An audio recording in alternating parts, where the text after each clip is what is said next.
fractions with a different denominator. To bake a chocolate cake, a recipe says, add 1 1/4 cup of sugar for the frosting and 2 3/4 cups of sugar for the cake. To calculate the total number of cups of sugar needed to bake the cake, we add the two fractional parts. Adding the fractions tells us that we need 4 cups of sugar. Let's add two numbers with denominators that are not multiples of one another, say 1/5 and 1/6. 5 and 6 are not multiples of one another. Recall that we can only add fractions if the denominators are the same. We cannot add the numerators and the denominators separately. So we need to find equivalent fractions for each of these fractions that will make the denominators common. Using our knowledge of multiples, we calculate the lowest common multiple, LCM, of the denominators. Multiples of 5 are 5, 10, 15, 20, 25, 30, and so on.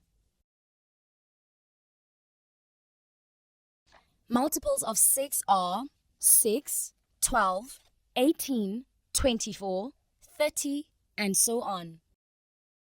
We can see that the LCM of 5 and 6 is 30. So the denominator of each fraction needs to be 30, but the value of the fraction must not change.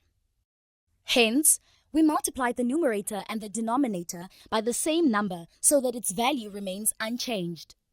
5 times 6 is 30. We multiply the numerator and the denominator by 6. Hence, 1/5 is equivalent to 6/30. Likewise, 6 times 5 is also 30. We multiply the numerator and denominator by 5. 1/6 is equivalent to 5/30. Let's add the fractions now. 5 and 6 make 11. Hence, the sum of the two fractions is 11/30. Need more help? Subscribe to our channel. Can't wait that long? Ask Maskly to help you and let the math finally start mathing.